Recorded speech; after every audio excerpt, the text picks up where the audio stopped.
With his long hair, his beard, and his passion for chemistry, Dmitri Mendeleev was a charismatic professor. He had his beard cut once a year.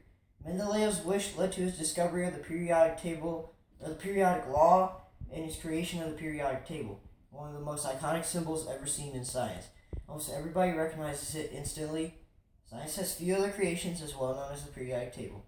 Using his periodic table, Mendeleev predicted the existence and properties of new chemical elements. When these elements were discovered, his place in the history of science was assured.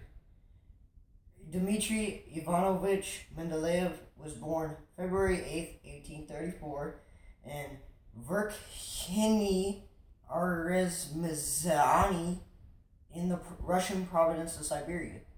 His family was unusually large. He had as many as 16 brothers and sisters. The exact number is uncertain. His father was a teacher who graduated at St. Petersburg Main Pedagogical Institute, a teacher training institute. At the age of 16, Mendeleev moved to St. Petersburg, which was Russia's capital city back then. He won a place at his father's old college, in part because the head of the college had known his father. There, Mendeleev trained to be a teacher. By the time he was 20, Mendeleev was shown his promise in publishing original research papers. Suffering from tuberculosis, he often had to work from bed. He graduated as the top student in his year, despite the fact that his uncontrollable temper had made him unpopular with some of the teachers and fellow students. At 21, he got a job teaching science in Simferopol, Crimea, but soon returned to St. Petersburg. There he studied for a master's degree in chemistry at the University of St. Petersburg. He got his degree in 1856. Mendeleev had trained as both a teacher and an academic chemist. He spent time doing both before he won an award to go to Western Europe to pursue chemical research. Spent most of the years 1859 and 1860 in Heidelberg, Germany, where he had the good fortune to work for a short time with Robert Bunsen at Heidelberg University. In 1860, Bunsen and his colleague Gustav Kirchhoff discovered the element cesium using chemical spectroscopy, a new method they had developed, which Bunsen introduced Mendeleev to. In 1860, Mendeleev attended the first ever International Chemistry Conference, which took place in Karlsruhe, Germany. Most of the conference time was spent discussing the need to standardize chemistry. This conference played a key role in Mendeleev's eventual development of the periodic table. At the conference, he also learned about Avogadro's law, which states that all gases at the same volume, temperature, and pressure contain the same number of molecules. By the time he returned to St. Petersburg in 1861 to teach at the Technical Institute, Mendeleev became even more passionate about the science of chemistry.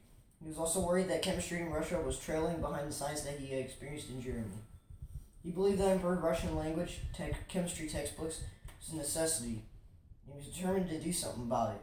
Working like a demon, in just 61 days, the 27-year-old chemist poured out his knowledge in a 500-page textbook, Organic Chemistry. This book won the Medov Prize and put Mendeleev at the forefront of Russian chemical education. In this prestigious position, he decided to make another push to improve chemistry in Russia, publishing The Principles of Chemistry in 1869. Not only did this textbook popular in Russia, it was popular elsewhere too, appearing in English, French, and German formats. The periodic table. At this time, chemistry was a patchwork of observations and discoveries. Mendeleev was certain that better, more fundamental principles could be found. This was his mindset when, in 1869, he began writing a second volume of his book, The Principles of Chemistry. At the heart of chemistry were its elements. He wrote the names of the 65 known elements on cards, much like playing cards, one element on each card. He then wrote the fundamental properties of every element on his own card, including atomic weight. He saw that atomic weight was important in some way. The behavior of the elements seemed to repeat as their atomic weights increased, but he could not see the pattern. Convinced that he was close to discovering something significant, Mendeleev moved the cards about for an hour after until he finally fell asleep at his desk. When he awoke, he found that his subconscious mind had done his work for him. He now knew the pattern the elements followed. He later wrote, "In a dream, I saw a table where all the elements fell in place as required. Awakening, I immediately wrote it down on a piece of paper." It took him only 2 weeks to publish the relation between the properties and atomic weights of the elements. The periodic table had been unleashed on the scientific world. Why was Mendeleev's periodic table successful? As with many discoveries in science, there is a time when a concept becomes ripe for discovery, and this was the case with the periodic table in 1869.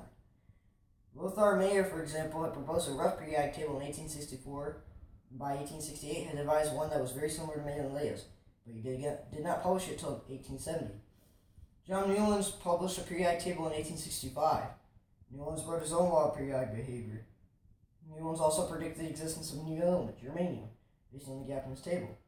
Unfortunately for Newlands, his work was largely ignored.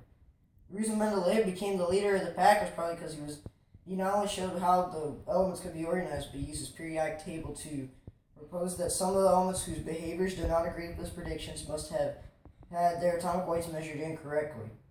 To predict the existence of 8 new elements. Mendeleev even predicted the properties these elements would have. It turned out that chemists had measured some atomic weights incorrectly. Mendeleev was right. Now scientists everywhere sat up and paid attention to his periodic table. And as new elements that he had predicted were discovered, Mendeleev's fame and scientific reputation were enhanced further. In 1905, the British Royal Secretary gave him its highest honor, the Copley Medal, and in the same year he was elected to the Royal Swedish Academy of Sciences. Element 101 is named Mendeleev in his honor. Dmitri Mendeleev was a chemist of genius, first-class physicist, a fruitful researcher in the fields of hydrodynamics, meteorology, geology, certain branches of chemical technology, and other disciplines adjacent to chemistry and physics.